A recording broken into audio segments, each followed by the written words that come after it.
I'm going to talk about education, but I just want to warn you right now, I'm not going to talk about 21st century skills. That's a different talk. I'm not going to talk about coding or big data analysis or social media or anything like that. I'm going to talk about skills that have been vital since the beginning of time. And these are skills which, if they're developed properly, can actually be more than that. They can become superpowers. But we're still not teaching them in our schools. So I'm going to start with one. Most people agree on this one, and that's spoken communication. Speaking skills.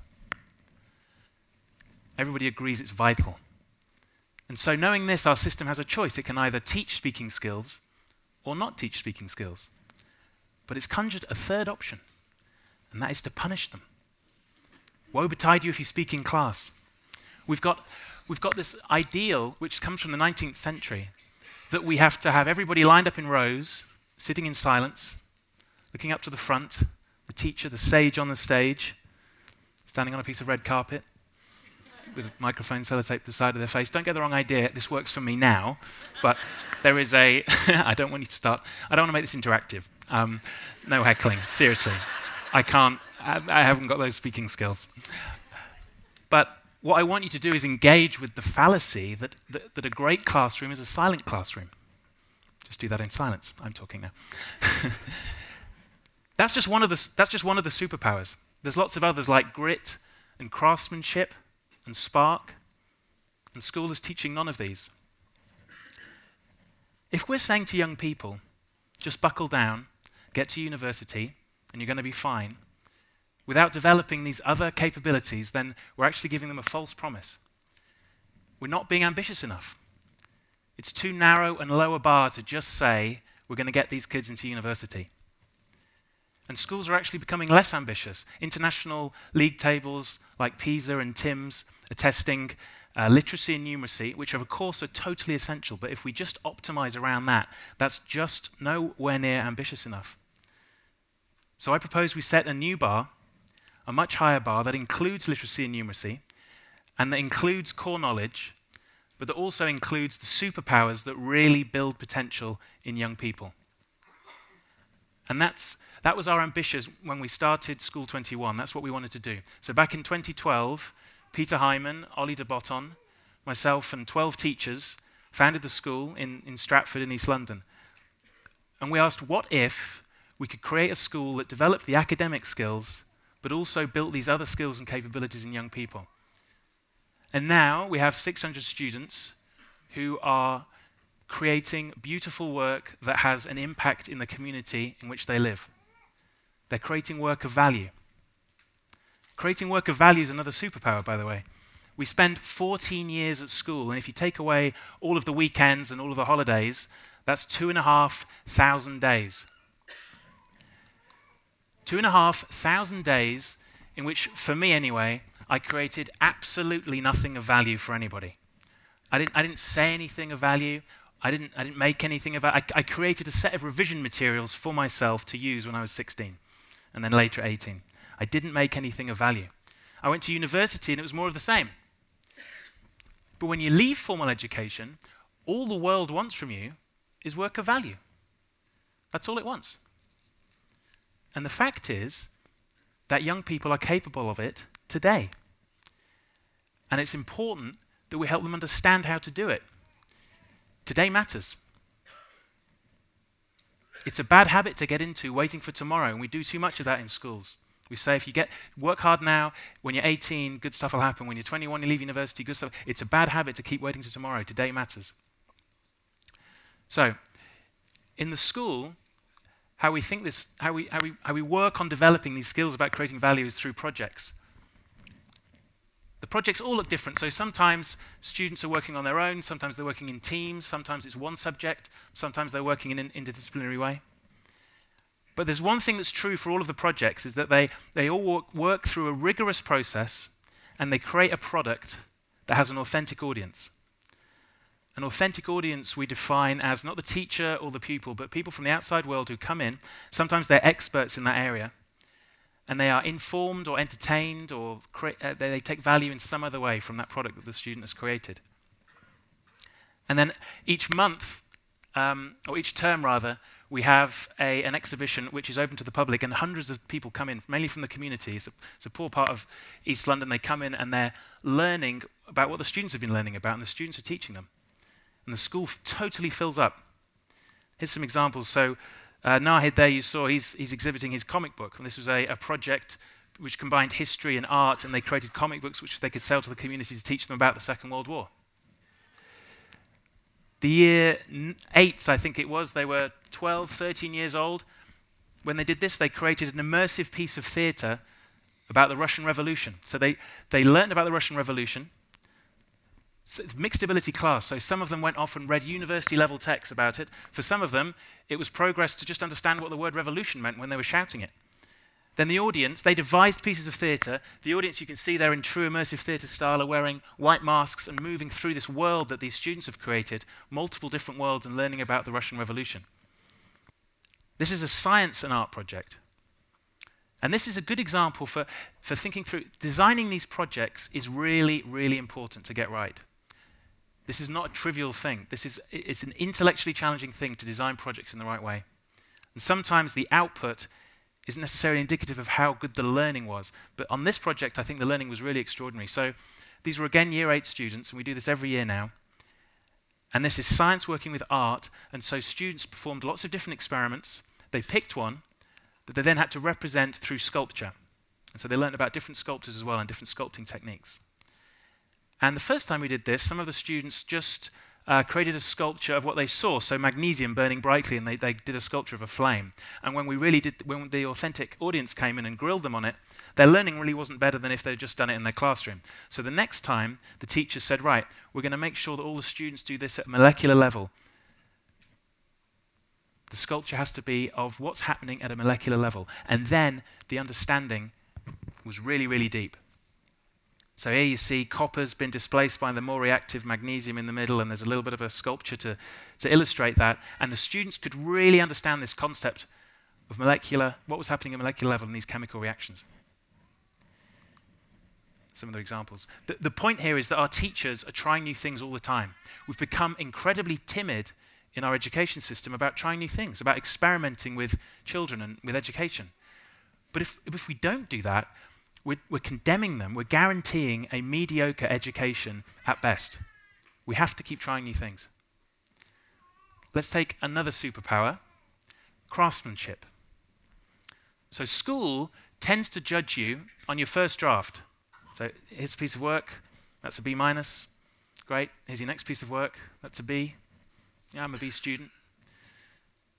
School judges you on your first draft. Real life doesn't. Real life keeps sending it back until it's good enough. So let's look at some work from our primary students, because we're an all-through school, 4 to 18. So this is Brian's piece of work. He's a 5-year-old. And this is a self-portrait of him dressed as a Tudor king. So he was dressed as a Tudor king. There's a photograph taken of him. And he looked at that picture of himself dressed as a Tudor king, and he drew this picture. Now, this might find its way onto someone's fridge at home. Not this time. This time, the primary school teacher said, right, Brian, we just want you to reflect on your self-portrait, see how it could perhaps be better next time. And asked his classmates as well. And there were some rules here. So the feedback had to be helpful, specific, and kind. Those were the rules. And the feedback was things like, Brian, make the head a bit bigger, or you're not using all the space, or you can't see the crown, that sort of thing. It wasn't that sophisticated. And the teacher helped him with a few techniques, and he did another draft. That was the second draft. And then the same thing happened again. It's more feedback, and it was helpful, specific, and kind, and the teacher starts to building some techniques. Brian, this is how you draw the background properly, because the background's not white if you look carefully. And very specific techniques, some specific tips, and this was his third draft. And this is just over a matter of a few weeks. So the fact is, you're now beyond grades, because in the first draft, you might have said it's a C if you're being generous. It depends on your criteria. I wouldn't say that to Brian's mum, but now you're beyond grades. So now you're just at a beautiful piece of work. And this is not just picking our star pupil. This is draft 1, draft 2, draft 3, draft 1, draft 2, draft 3. They're all capable of extraordinary pieces of work. They're all learning techniques as they go along the way.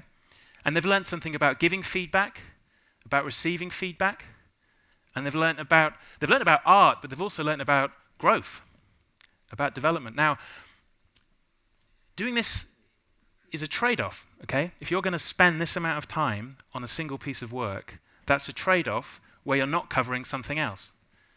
So coverage is something you have to think about, but learning and coverage of the curriculum are not necessarily the same thing.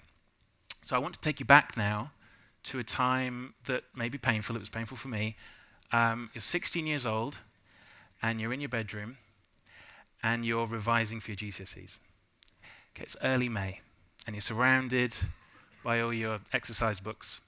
And you reach for a physics exercise book. It's the third one on the pile. You've not read it yet at all, and you open it up, and you recognize the writing. You recognize the writing because it is your writing, but you have never seen any of this stuff before. These concepts are totally alien. Newton's second law, I mean, you may as well be reading it for the first time. But it's been covered. The teacher can say it's been covered. But it's just not been learned. So that's an interesting trade-off. Another challenge, something we have to think through, is the balance between direct instruction, which is when the teacher just tells you exactly what you need to know, and student-directed learning, when the student goes off and explores for themselves. And we have to be careful here. I mean, a Nobel Prize winner called Herbert A. Simon and Jill Larkin found that if you don't know very much about a subject, you're actually not very good at looking it up. So it's quite dangerous waters to just say, well, kids can just go and look everything up. You can look everything up on the internet. We've got to be a bit careful with that. Our projects often almost always start with the periods of direct instruction, particularly when students are novice in something. Cognitive science tells us that if you're a novice in something, you need direct instruction, you need to be told. As you become more expert in it, you can learn more effectively, in fact, by going off and learning on your own. I think this is definitely true. I did yoga last summer, and I needed direct instruction. There is no, if you're on the mat next to me, you don't want me making that stuff up. I'm trying to get out of Down Dog. I'm trying to Google it. It doesn't work. There's a place for direct instruction. There's a place for core knowledge. But there's also a place for developing these other attributes, and that's where project-based learning can be very, very powerful. It's really important that we get this right. These are not binary choices. In the end, it's a sophisticated answer, and it takes a lot of thought to get curriculum design right, and we need to get it right for all children. It's particularly important for disadvantaged students, and it's particularly important in speaking skills. Because we judge people by how they talk, innit? We do. And by the way, I'm not just talking about elocution or talking posh. I'm talking about speaking powerfully in different contexts. If you're going to a school in a tough part of town, or a rural coastal town, there's a 50% chance that you're going into school way behind where you need to be in terms of your speaking skills. Way behind. And studies show that on average, you're going to say 4 words in each lesson. So each lesson at secondary school, you're going to say on average 4 words. If you add all of that up over your entire secondary school life, that's 3 hours of talking in class in your entire secondary school life. So how are you possibly going to catch up with the other kids?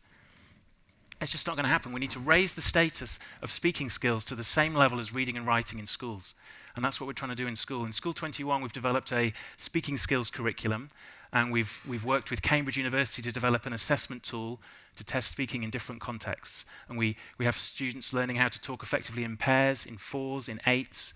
We take them into new contexts. We taught them how to protest. We took them into Stratford, where they protested about humanitarian causes that they'd selected. They all do something like this. At the end of their first year, this is kids for whom English is very rarely spoken at home as a first language. At the end of their first year, they all stand up and do a 5-minute talk without notes about something they're passionate about. Every single one of these students does that.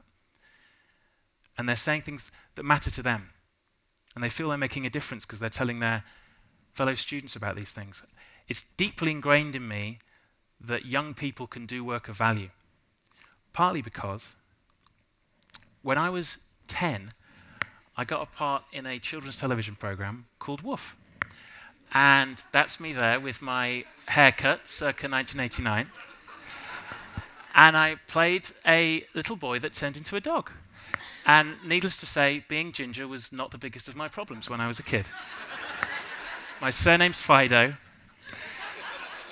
But what I learned was, I learned how diverse teams can come together and create work of value. I saw the spark of the writers and the spark of the composers. I learned about craftsmanship, take 1, take 2, take 3, we're going to do it again until it's right. And the problem-solving skills when it was raining, or the problem-solving skills when the dog was not doing what he's supposed to do.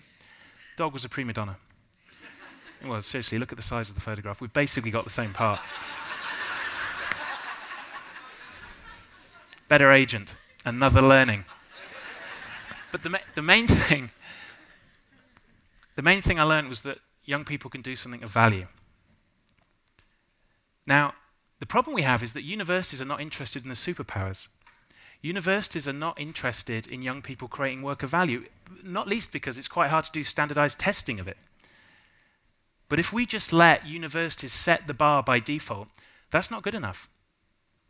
We need to make sure that we're developing these superpowers in young people because we know they've always been useful, so we can take a pretty good bet that they're going to be useful in the future. And we need to develop them, and we need to develop them in them today, because today matters. Thanks very much.